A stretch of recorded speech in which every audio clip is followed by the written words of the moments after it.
Hello guys, how's it going? My name is Dalrin and BFA is here. Well, for the most part it is, but it's Prepatch. And it's like getting a brand new car, just not being able to take that brand new car on a brand new driveway. Kind of like being able to play all the different classes with all the different classes, just not being able to hang around in cool tier Assassins and Dalar.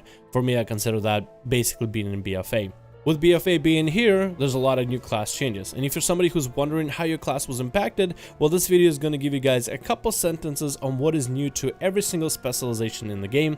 Hopefully I'll remember to put in timestamps for this video as I edit, because this is a long project, as you can see by the length of the video. This video is to show you guys exactly what is new to your specialization, if the loss of your artifact weapon is affecting your playstyle, what are some of the notable things for you to take a look at when you're checking out your specialization, be it your spellbook or your talents or any brand new talents, to let you know some of the legendaries and IP traits that are becoming back to your specialization, and overall if there's any change to your playstyle and everything else. Now for BFA, there's a lot of new changes, one of them being GCD, so I also have a list for your specialization if there's any new abilities that are now going to be on GCD. The best way to check out all the different specializations is just to try them out in front of a train dummy, try to play them, try to play the new playstyles, and look at some new guides of anybody that you might know, whether on YouTube or on other websites that are covering your specializations. Feel free to use the timestamps to go directly to your specialization that you've been thinking about playing, and I hope you guys enjoy this video. For Havoc Demon Hunters, you gain Chaos Brand, which means that any ability used on an enemy now gains a debuff, making them take 5% more magic damage. A lot of your damage is chaos damage, so that is supplemented to your damage, but that also means that Demon Hunters will be thought about when it comes to bringing them certain positions for raids, dungeons, as well as PvP arenas.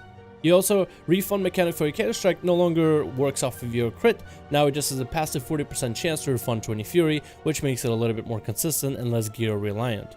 Also, I-Beam gained a passive where it deals more damage to the single target in situations whoever you are targeting. When you're, let's say, cleaving a bunch of enemies with the I-Beam, your main target is going to take more damage, making it a better option for single target situations.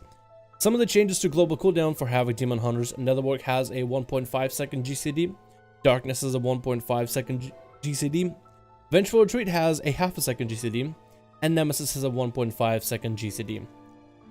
Some of the sideline changes of losing your legendaries in the future as well as your artifact weapon: Anger of the Half-Giants legendary is now becoming a talent of Insatiable Hunger, which basically has exactly the same effect. Artifact trait of Overwhelming Power is getting baked into your Chaos Nova. Your artifact trait of Wide Eyes also being baked into I-Beam, so now it has lower cost in BFA. And finally, Feast on the Souls is going to become an Azeroth power, which you will unlock later on as you gear up at level 120. Another thing notable about Havoc Demon Hunters is you gain a new ability called Consume Magic, which is a Shaman Purge. You get to remove a magical effect from an enemy while granting you 20 Fury for it. So this means that in dungeons and raids and PvP situations, Demon Hunters are going to be more considered with a Purge effect, but it does have a cooldown compared to Purge, which is just something you can just cast every single GCD. Vengeance Demon Hunter is a tank version of the Demon Hunter class. Pain taken from damage effect has been completely removed. You only can generate pain from abilities now instead of from taking damage. Lesser Soul Fragments were changed because they used to scale with attack power, and now instead they scale for 8% of damage taken in the last 5 seconds with a minimum of 1% of your maximum health. You, like the Havoc Demon Hunter, also gain the ability to consume magic, so you can now dispel certain buffs from an enemy. And you also gain Chaos Brand, so as you deal damage to enemies, they take more magical damage, which helps you out as you deal a lot of fire damage for your abilities. A couple of your abilities are now on GCD. Fiery Brand has a 1.5 second GCD, and Soul Barrier has a 1.5 second GCD to it as well. Some of the legendary effects and Azeroth bonuses that have been baked into a specialization: the artifact trait of Aldraki Design was incorporated and baked in directly into Demon Spikes. The artifact trait of Fueled by Pain became a talent of Gluttony. The artifact trait of Fiery Demise has been buffed and turned into a talent called Charred Flesh. For Demon Hunters, not a lot of abilities changed, just a lot of abilities got redesigned a little bit, so it's always good to check in through your spellbook just to make sure that anything is new or if anything is missing, but for the most part, mostly a lot of passives have been removed and or changed. While Druids didn't really change too much, there are still a few things that can affect your gameplay. First things first, The playstyle between Solar Wrath and Lunar Strike no longer revolves around Star Surge, granting you empowerments for the Balance Druid. Now abilities like Solar Wrath can empower your Lunar Strikes, and your Lunar Strikes have a potential to empower your Solar Wraths, so this is kind of added in there as your artifact weapon no longer has a baseline play, although it did return back to the talents. Some of the new abilities and talents and passives that have been added to the specialization are Soothe, Hibernate, Tiger Dash, Twin Moons, and Eclipse, which is going to change your gameplay a little bit. The utility of the specialization with Soothe and Hibernate is a nice addition and a pretty great for a deep rune of the specialization. Changes to the global cooldown for Boomies are Dash and Tiger Dash is a 1.5 second GCD, Wild Charge is half a second, Frenzied Regeneration is 1.5 seconds, Inner Weight is 1.5 seconds, and Celestial Alignment and Incarnation, Chosen of a Loon, is also 1.5 seconds. Some of the other things that have been baked into the spec or returning from your artifact weapon, the main artifact ability New Moon is now New Moon as a talent, so it becomes more competitive. Lady of the Child effect became the new Twin Moons effect, which functions almost the same way. The artifact trait on Sunblind was partially added and baked in to the Sunfire effect. For the most part, Boomies didn't really change too much in terms of your playstyle, but your general rotation without New Moon as a baseline is going to be adjusted. Overall, the specialization feels really good at max level, and while the spec didn't get too many changes as the rest of the other druids, they really feel good to play compared to some of the other classes. While feral druids are not getting too crazy of changes, losing your artifact weapon is actually pretty big. Some of your traits for your artifact weapon are going to affect your rotation.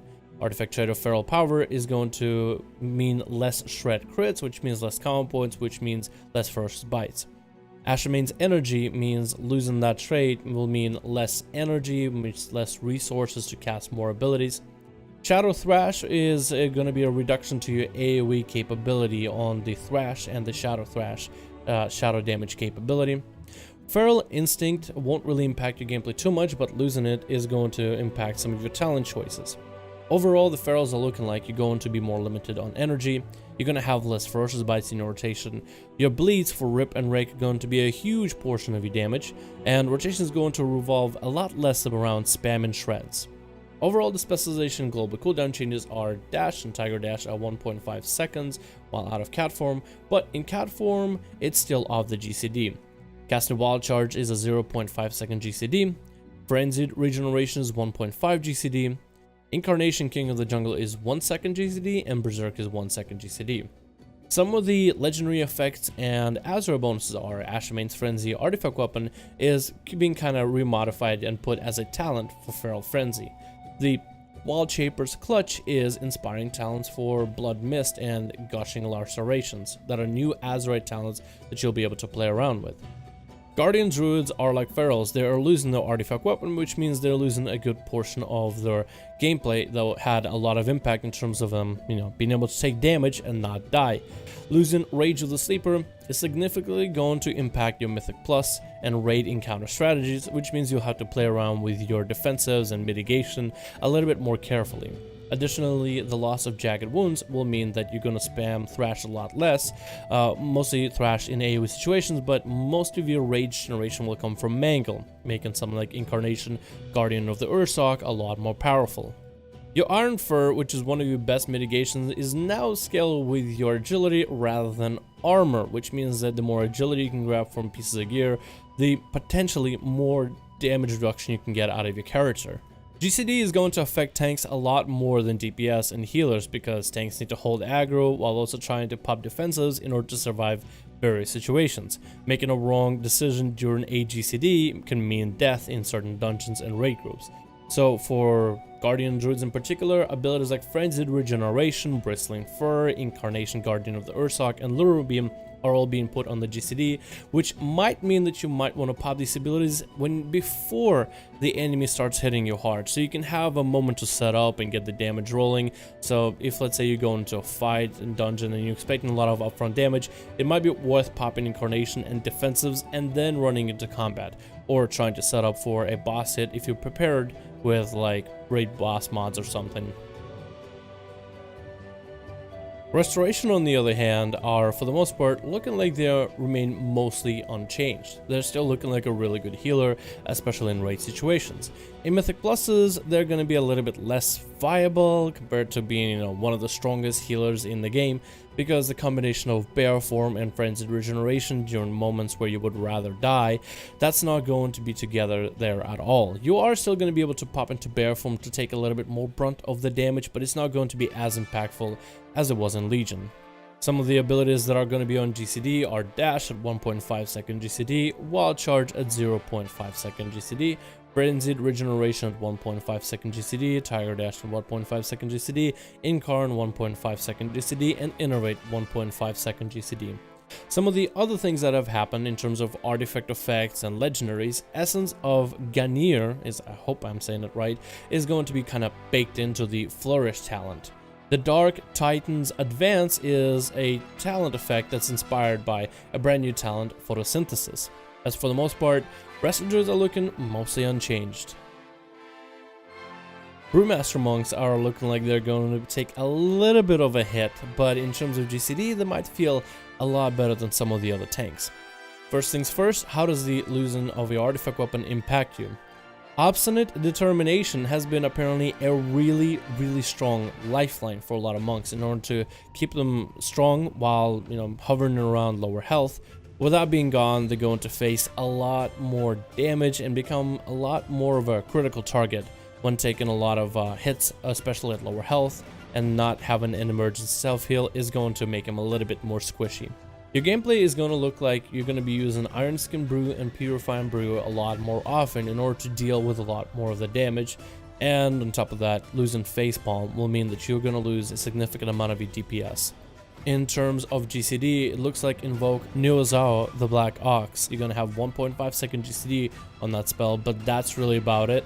One thing that I've noticed playing Brewmaster Monk, your DPS rotation and your defensive rotation of your mitigation are both off of the GCD, which is one advantage that this tank has over others.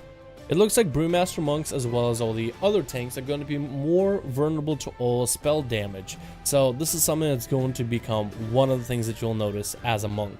Some of the legendaries and Azeroth bonuses, Hot Blooded is going to be baked into your Fire Breath spell.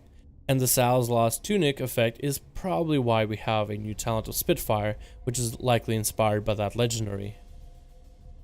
Mistweaver Monks had a variety of their spells modified and or new spell abilities have been added. One of the things that is to note about Mistweaver is Soothing Mist is back as an ability. It is no longer a passive but rather an active ability. While channel the spell, you can cast Vivify and Enveloping Mist instantly. Definitely as a Mistweaver Monk, I would look through your spellbook, look through a lot of your abilities, as there was a lot of small changes, like Essence Font having its radius reduced from 25 yards to 30, and maybe Enveloping Mist mana cost going from 5.2 to 5.0. A lot of small changes, so if you're a Mistweaver main, that is something you should note. Monks, like every other class, have also got a debuff that you put on an enemy called Mystic Touch. Any damage done through the monk ability applies as debuff, so as a Mistweaver healer, tank, or a DPS, if there's an AoE situation, you will want to run into the enemy side and just AoE them once to provide a buff for all the melee. This will mean that monks will be a viable and a necessary option needed for a lot of raids, some Mythic Plus dungeon groups, and in some cases, arenas. So like Demon Hunters, you are going to need at least one monk in your raid group. Some of the GCD changes for monks include Mana Tea on a 1.5 second GCD, Invoke Chi-Ji on a 1.5 second GCD, Soothing Mist at a 1 second GCD. Windwalker Monks are looking pretty interesting. Their overall impact and rotation playstyle won't be too impactful. The ability of Blackout Kick does reduce the cooldown of Fist of Fury and Rising Sun Kick, which will mean there will be a lot more space for you to use Blackout Kick, which will be more useful now in order to get your Rising Suns and Fist of Fury. Losing Strike of the Windlord overall is going to be a base burst playstyle gone, but now with Blackout Kick reducing the cooldown of Fist of Fury and Rising Sun Kick, it might help to fill in the gaps. Losing your artifact weapon, which means huge losses in terms of self-healing, with good karma and healing winds being completely gone out of the game, but apparently the change to Blackout Kick cooldown reduction does mean Fist of Fury and Rising Sun Kick will almost replace the whole Strike of the Windlord mechanic, so you won't feel like there's a gap in your abilities and your rotation. Some of the changes to GCD are Storm, Earth, and Fire is on a 1-second GCD, Energizing Elixir is on a 1-second GCD, Serenity is on a 1-second GCD, and Fist of the White Tiger is on a 1-second GCD. A lot of monk abilities and cooldowns were off any kind of global cooldown, so putting abilities like Energizing Elixir, Storm, Earth, and Fire, and even defenses like Dampen Harm, to put them on GCD is going to be a little bit weird and a little bit of adjustment for a lot of Windwalkers. Some of the Azeroth bonuses and or legendaries being rebaked into the specialization. Strike of the Windlord is likely what inspired Fist of the White Tiger effect. The artifact trait of Gale Winds is now baseline to a Touch of Death amplifier. Drinking Horn Cover is likely the inspiration for the talent of Spiritual Focus. Katsuo's Eclipse is likely the inspiration that they needed for a Azeroth trait called Open Palm Strikes. With Windwalker, definitely scroll through your talents and take a look at some of the changes, as you got a few new talents and a few new playstyle combinations, a few new ways of popping defensives, and a few new ways of dealing with situations.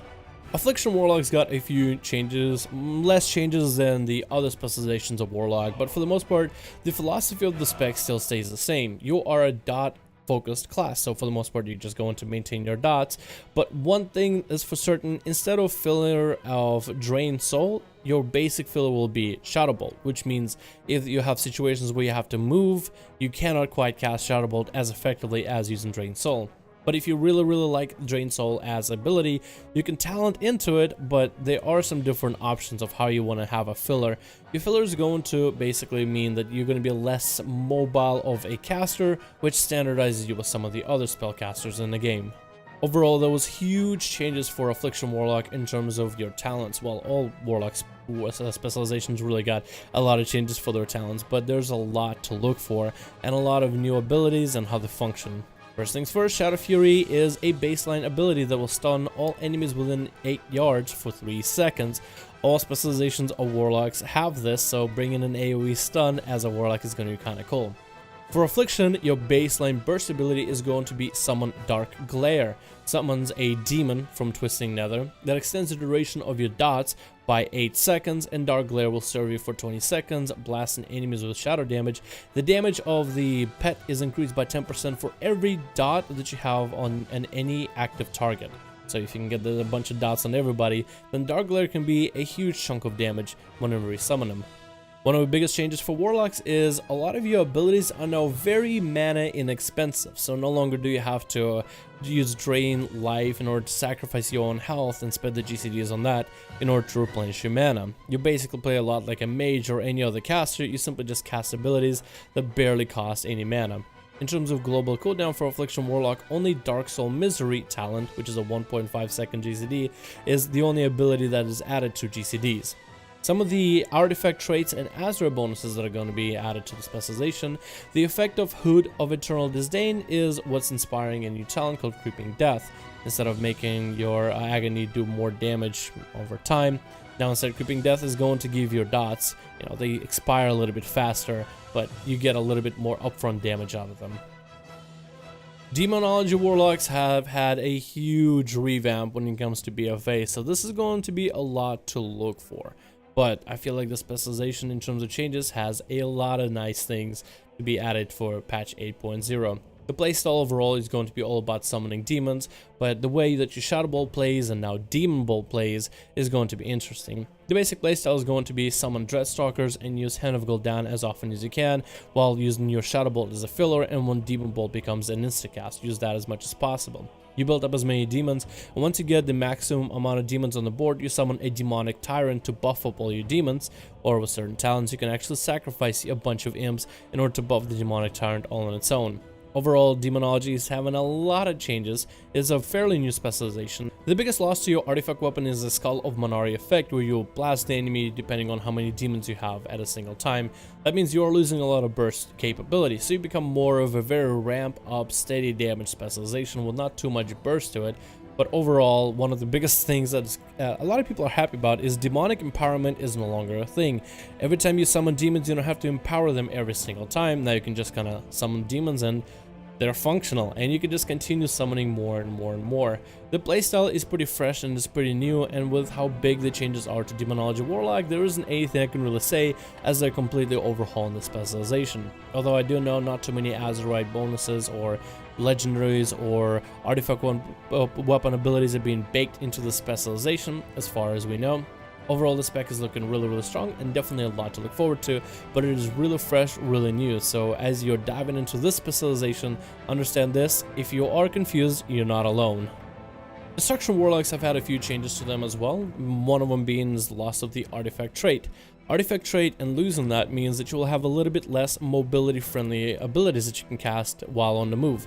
Being able to fire off a few of your artifact weapon charges and firing them off a bunch in the burst allowed you to stack a lot of damage. On top of that, you're also losing Lord of the Flame artifact trait, which is getting redefined as part of your summon infernal capabilities. So there are talents to kind of, help it back, but for the most part, you're just losing on some abilities that are mobility heavy, but for the most part, not too crazy. There's a lot of new talents for this specialization as the rest of the specs of Warlocks, so definitely take a look at all of them. It is fairly a fresh new build for Destros. For the most part, you're still casting the same abilities, but it feels like a lot of the talents and some of the small playstyle changes are going to basically maintain you to be one of the strongest specializations, at least early on.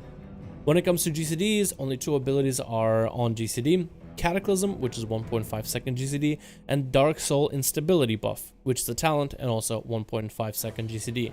For the most part, the specialization doesn't feel that different, and for the most part, a lot of your talents are still very familiar to what you had. And that's really all the changes happening to Destruction Warlock. When it comes to mages, the first one we'll take a look at is Arcane. And losing your artifact weapon for Arcane Mage is not a major change, as it didn't really affect your gameplay that much. What was cool about Arcane though is Mark of Luna's ability plus Rune of Power combination as a good opener plus a mana restoration combination was very strong.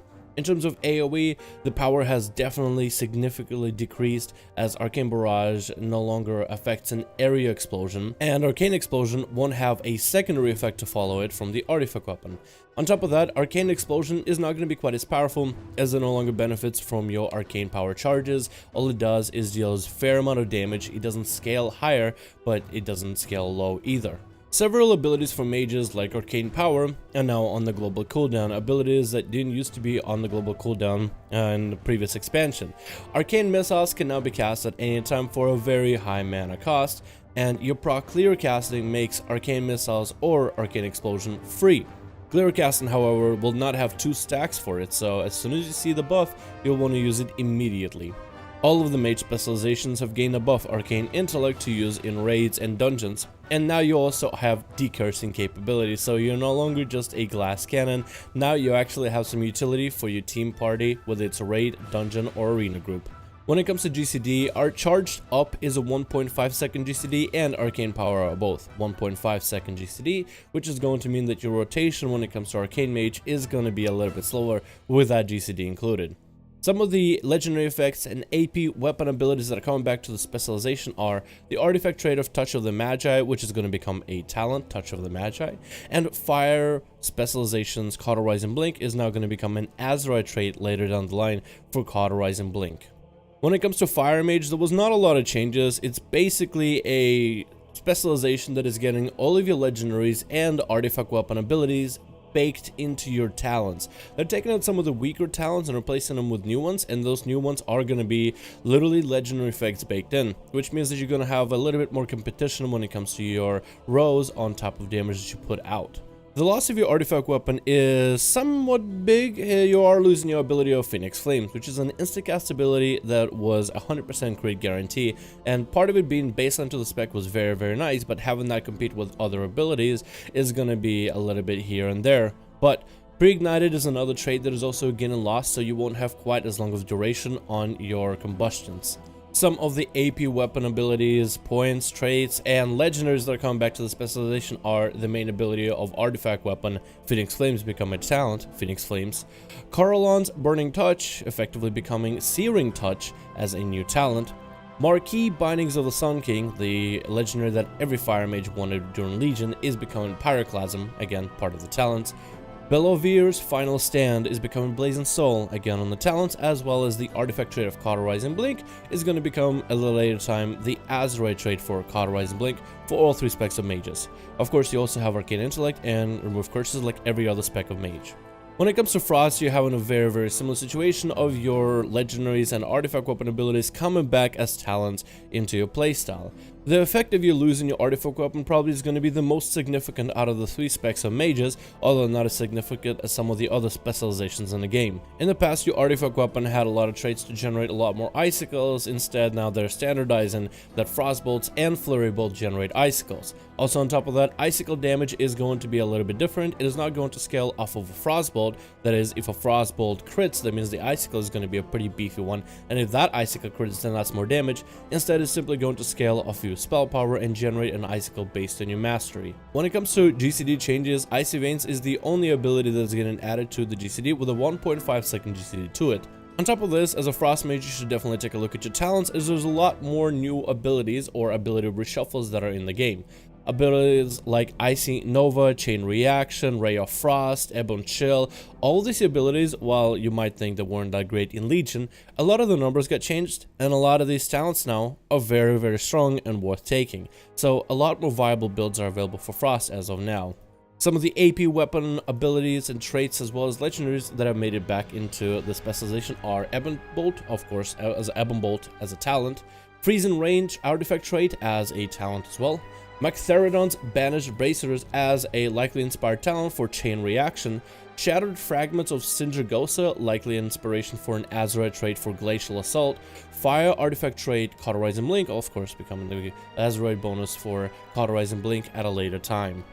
Elemental Shamans are going to see themselves generating a lot less Maelstrom, no matter whether you're using Lava Burst or Lightning Bolt for single target, or in terms of AoE. However, the cost of Earthshock has also been lowered, while Earthquake has been increased. So I guess the specialization had a lot more AoE damage, so they're trying to curb that while trying to give back towards single target by lowering the cost of Earthshock.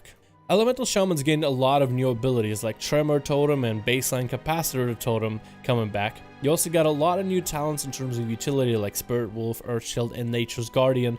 Stormkeeper became a talent, Exposed Elements is a new talent, Master of Elements, so as an Elemental Shaman, be sure to check out your talents to see all the changes and cross-reference them with Legion changes in order to adjust to your new playstyle.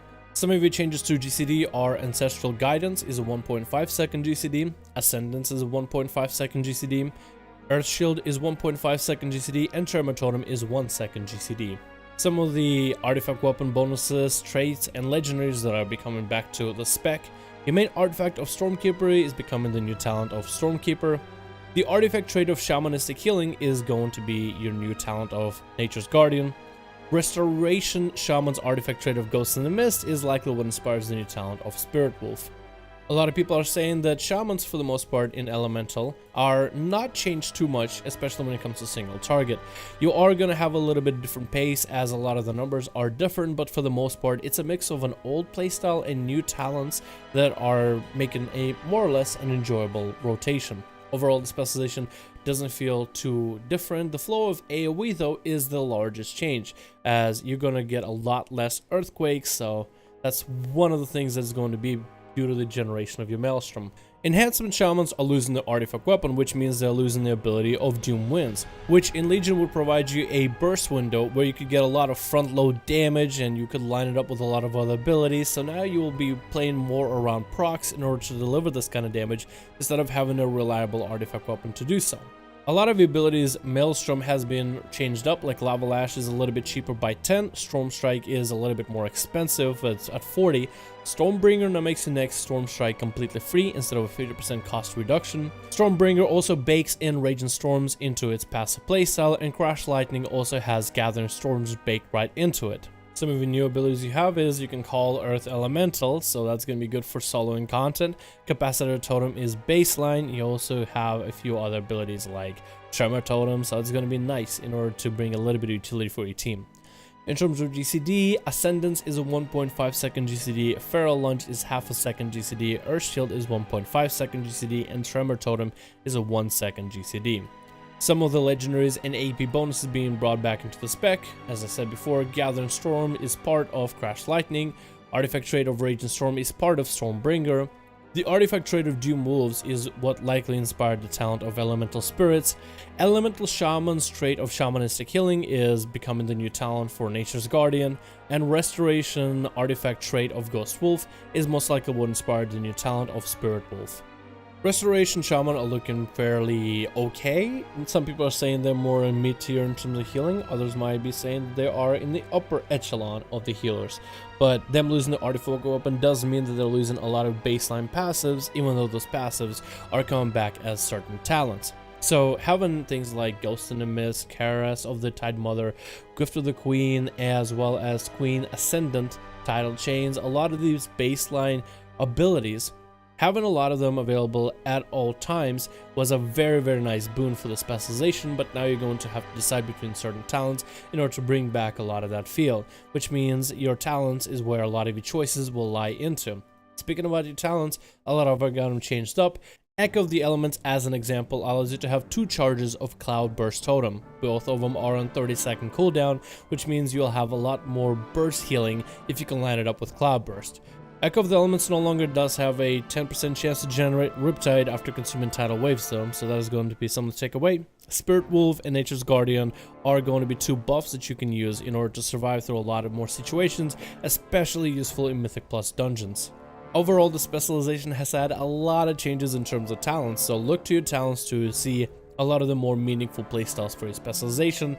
Another big general change is Healing Wave and Healing Surge just to be more equal to each other, but now Healing Wave simply heals for more, while Healing Surge is a faster heal.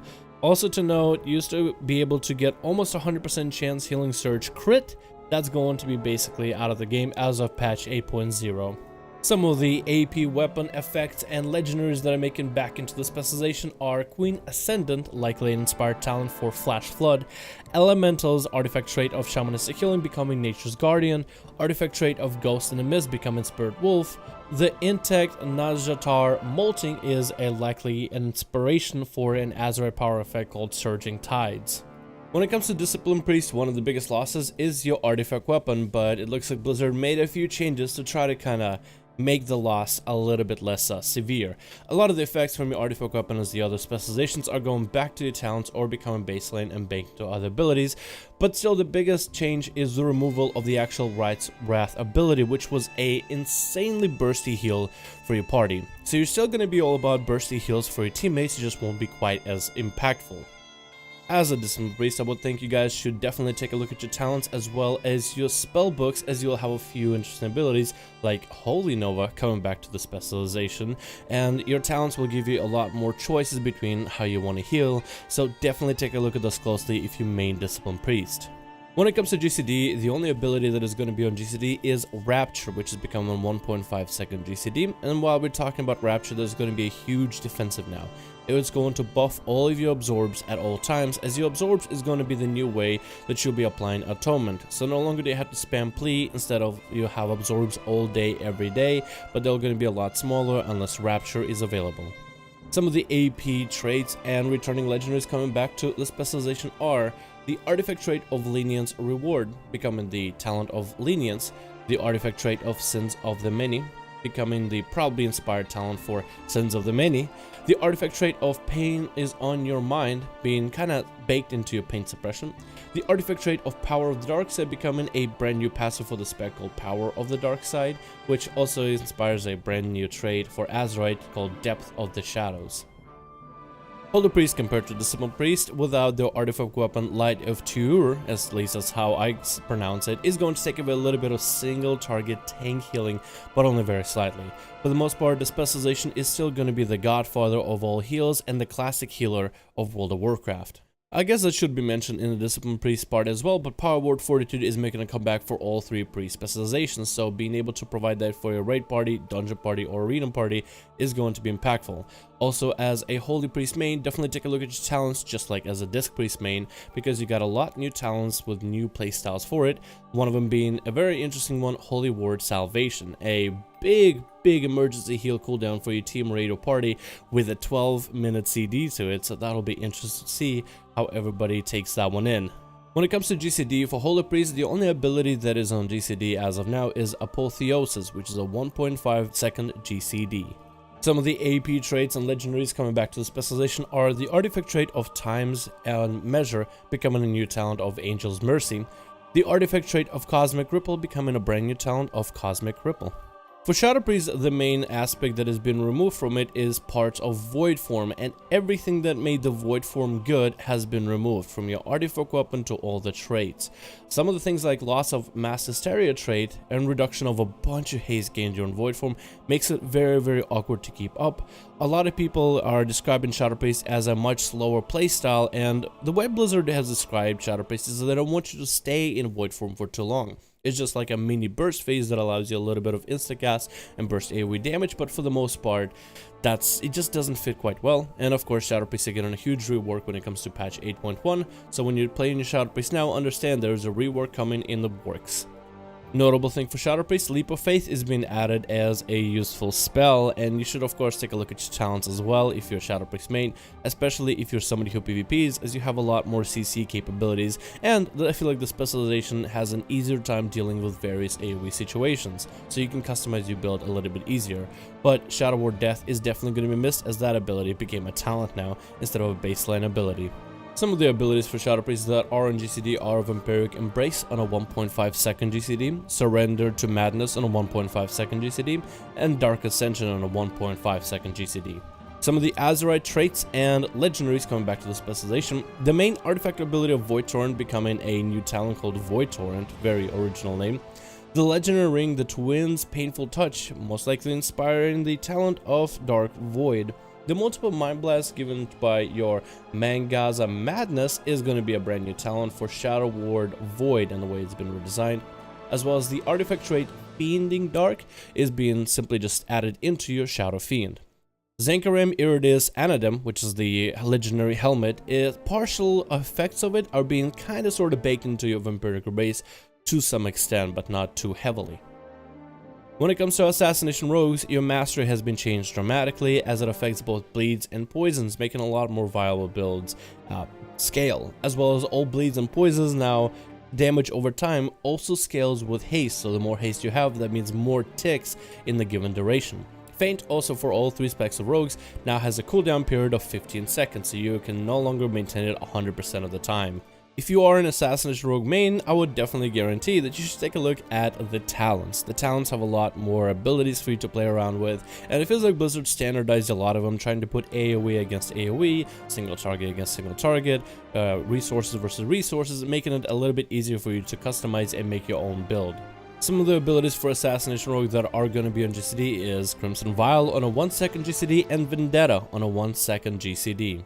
Some of the artifact traits and legendaries returning back to the specialization are the effect of the legendary Mantle of the Master Assassin, the 100% crit shoulders for all specs of Rogue, is becoming for Assassination Rogue in particular the talent of Master Assassin, just not as quite as potent. The artifact trait Bag of Tricks also is becoming a talent for Assassination as Poison Bomb.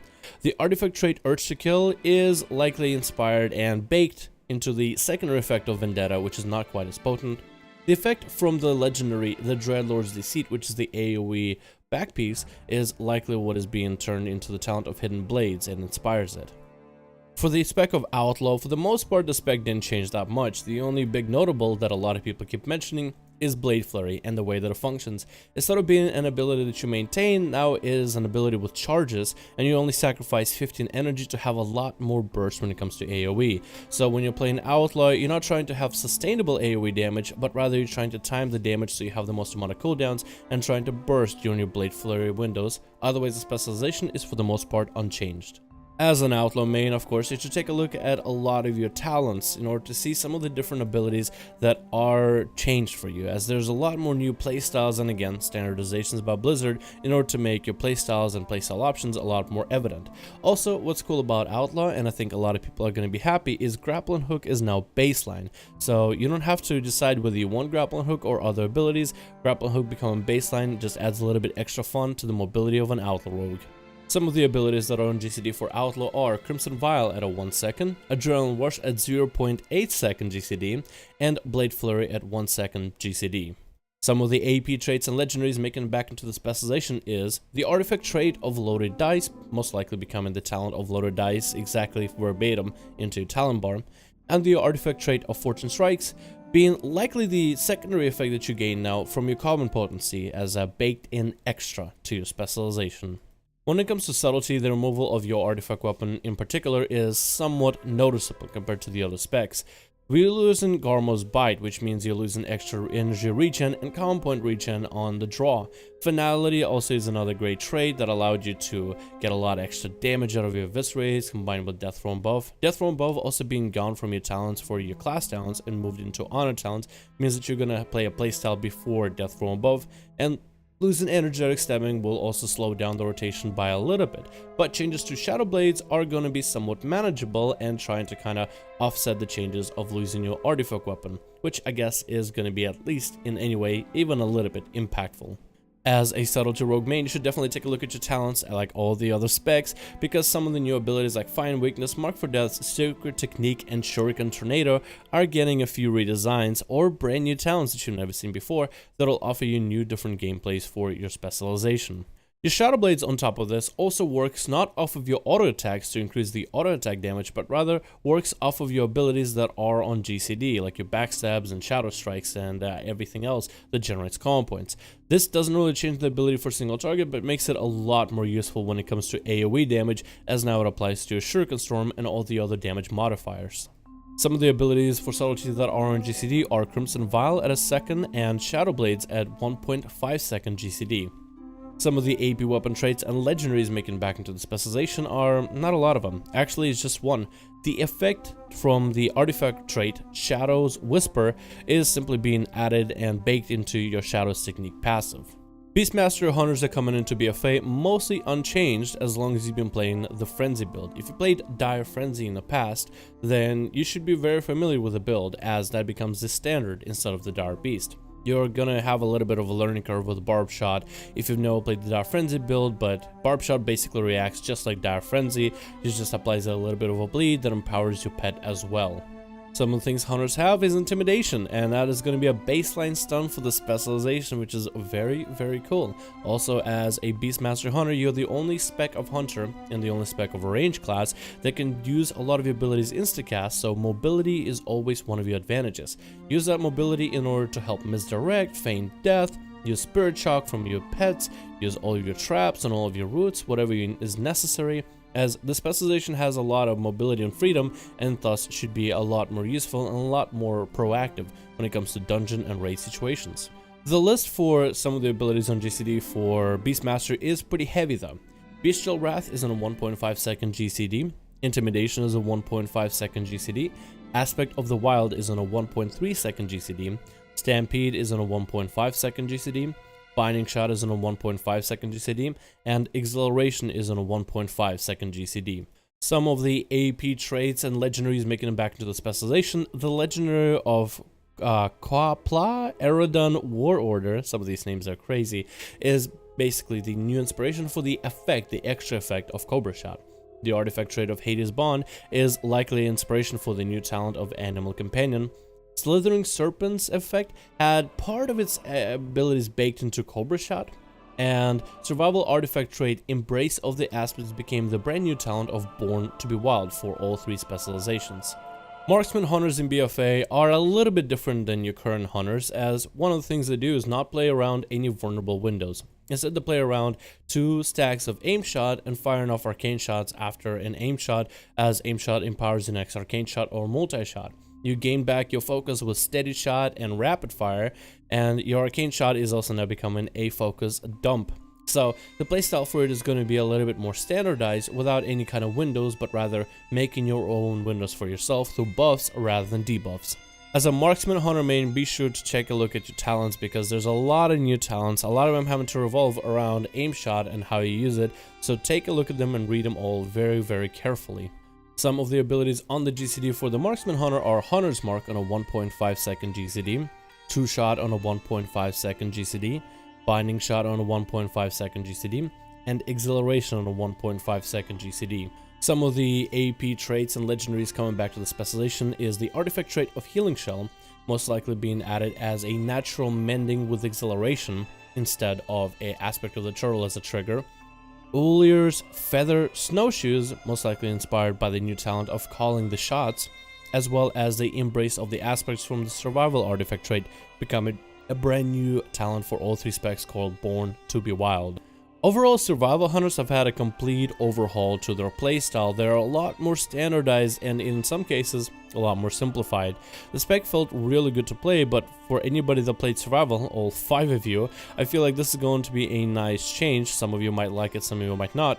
But I feel like the specialization is definitely going to be a treat for anybody who didn't play Survival because you didn't like the playstyle or thought it was complicated, as now the specialization is a lot more standardized to the rest of the specs. Since it is a brand new specialization and a brand new rework, a lot like Demon Warlock, there's not really much to say about it except just take a look at your abilities and read them.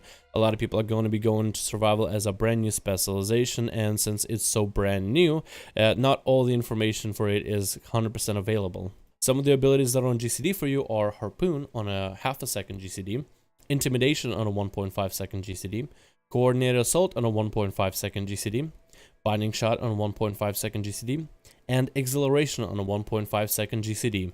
Some of the traits from your artifact weapon and legendaries coming back to the specialization are the artifact trait of Terms of Engagement becoming a talent called Terms of Engagement, and the artifact trait of Embrace of the Aspects again being added to all 3 specializations as Born to be Wild talent.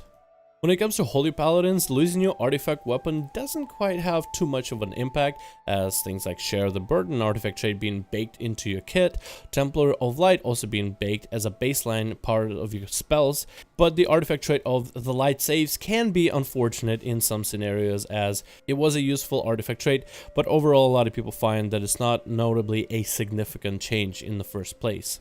Take a look at your talents as a Holy Paladin main, because there's a lot of new talents like Avenging Crusader turning you into a melee paladin, as well as your auras. Your aura of sacrifice has got changed a little bit to be more of a risky aura, where you're able to absorb a lot more damage, but a lot of it is now going to come back to you at a reduced rate of 75. So in raid situations, this could be something that might even one-shot you, but if you know how to play around it and you can, ascertain for a lot of the damage, it can actually be something that can save your whole party.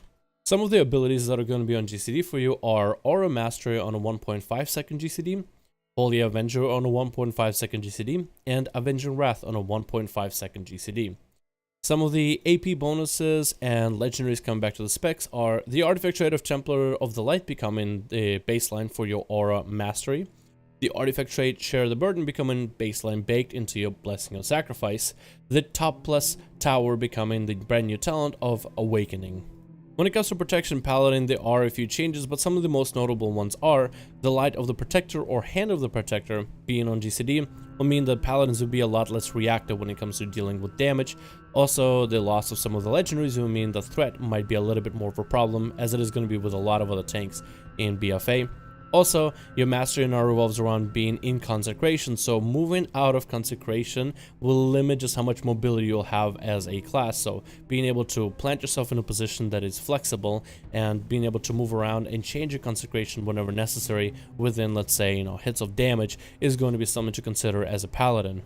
The specialization abilities that are on GCD now are Light of the Protector on a 1.5 second GCD, Hand of the Protector on a 1.5 second GCD, Seraphim on a 1.5 second GCD, and Avenging Wrath on a 1.5 second GCD.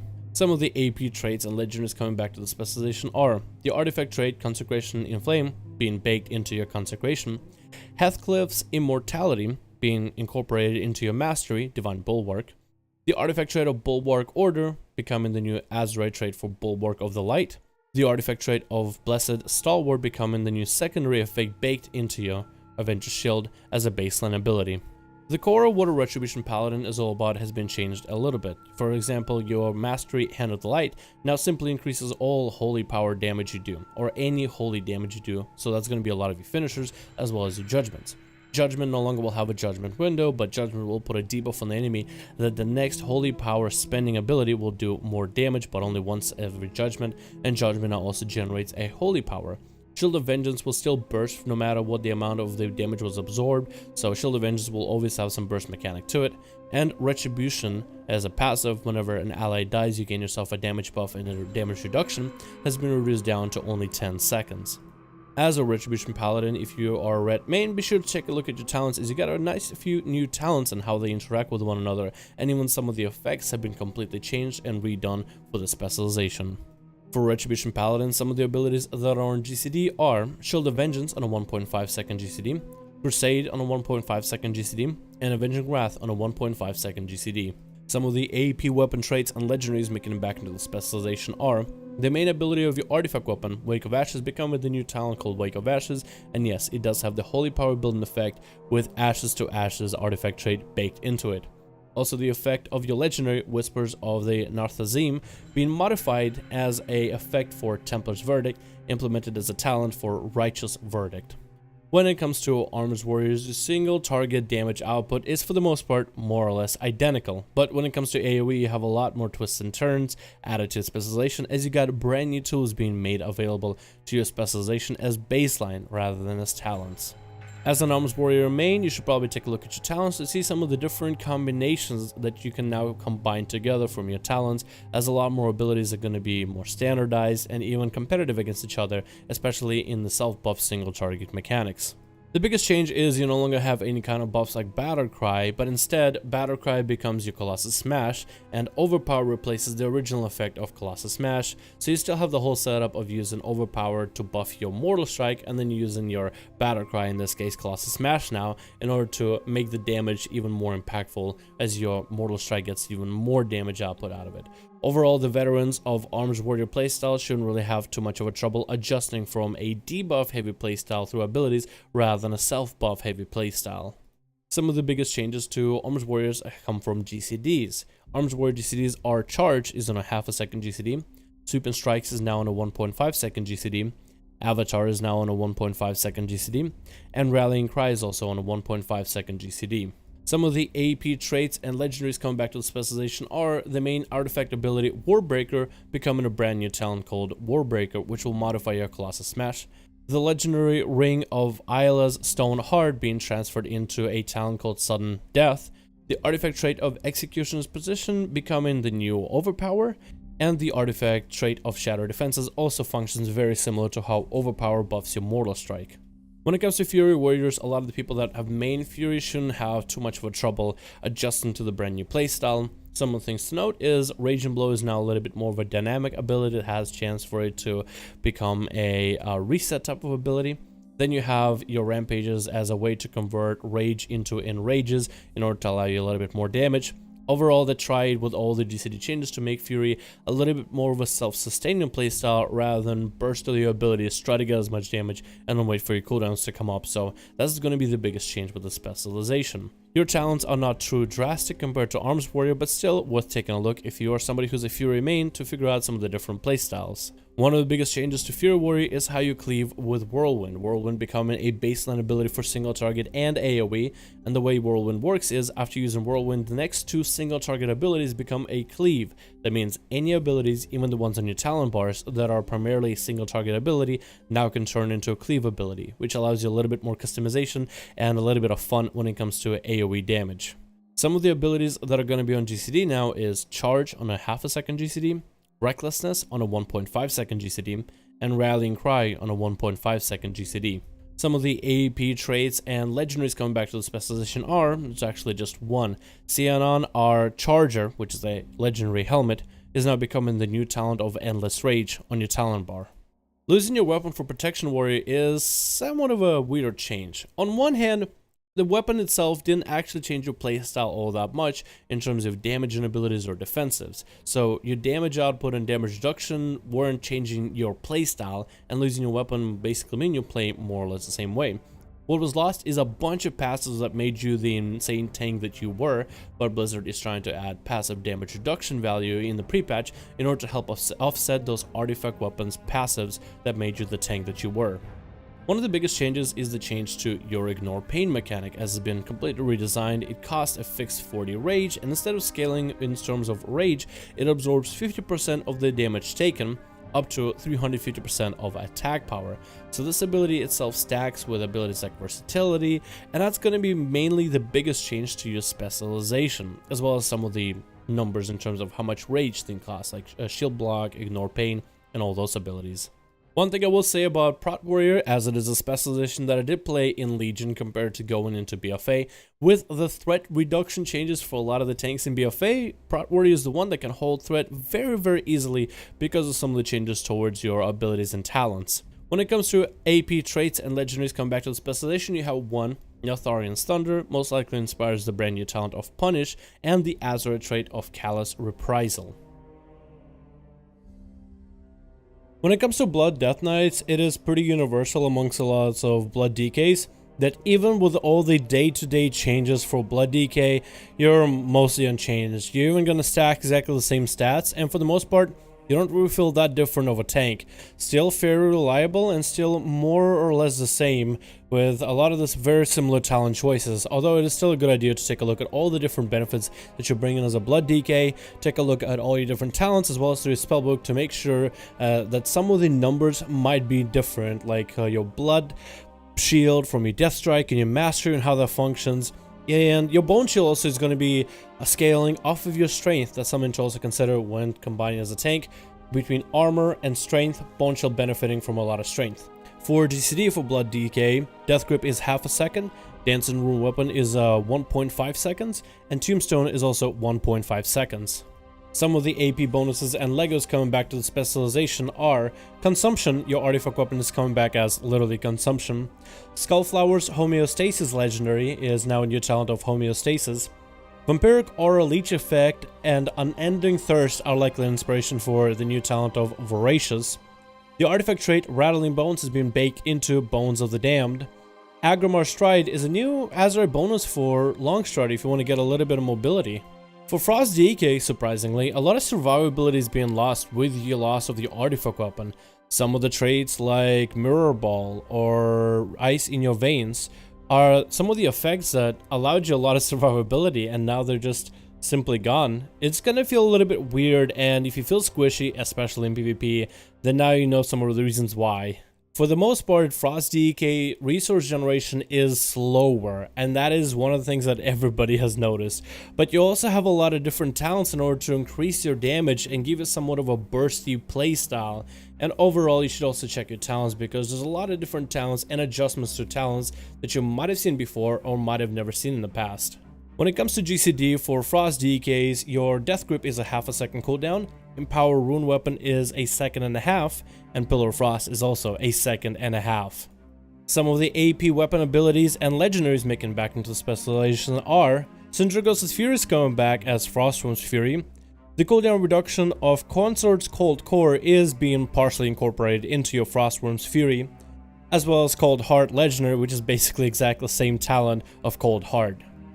For Unholy DKs, on the other hand, losing your artifact weapon is not really as big of a loss as for Frost Death Knight. You still get to keep your artifact weapon ability Apocalypse, but past that, losing a lot of your passives doesn't really change your playstyle whatsoever.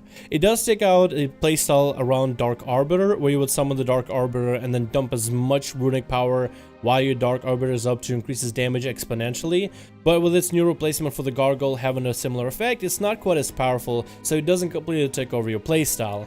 The only thing you're going to notice, like Frost DK, is your resource generation is going to be different. It's going to be most likely a little bit slower, and it might improve with gear. But for the most part, the spec doesn't really feel all that bad off. After gaining back Apocalypse, after Blizzard made a few retunings for the specialization, that's where the spec started feeling really good to play. In terms of GCD, Death Grip is half a second, Unholy Frenzy is 1.5 seconds, Unholy Blight is also 1.5 seconds. As for some of the AP bonuses and legendaries that made it back into a specialization, of course, ability of Apocalypse is now a brand new ability, Apocalypse. Double Doom became the new talent of Harbinger of Doom. And the artifact trait of Portal to the Underworld is probably what inspired the Azeroth trait for Horrid Experimentation. Oh, that was a long video, wasn't it? If you guys watched it to the very end, which I'll be honest, I'm not expecting a lot of people to watch this video to the very end. I'm expecting a lot of people just to skip to their favorite classes and not see it to the end. But I just wanted to say thank you guys so much for watching this video to the end. thank you so much for checking out the channel, and if you haven't, consider subscribing, consider hitting the notification bell in order to catch some more videos, as well as live streams which happen daily except for Thursday, my one day off, where it doesn't feel like I get a day off. It feels like it's just another day for me to edit even more videos if I'm not live streaming. Anyway guys, thanks so much for watching. BFA is here. Bye bye Legion, unless you're on EU. BFA is finally here, and we can just breathe a sigh of release. BFA is such a cool expansion. I'm just getting inspirations left and right for making ambitious videos, and this was definitely one of them. As always guys, again, thanks for watching. Subscribe, follow. I got links for my Twitter and whatnot. Would love to grow my Twitter. Discord links down below, all that stuff. Join in, because we're definitely going to be covering a lot of BFA as close as we can once it finally fully comes out in August. But for now, enjoy the pre-patch as long as you're in US, and if you're EU, enjoy the pre-patch tomorrow. Thank you guys, and I'll see all of you next stream.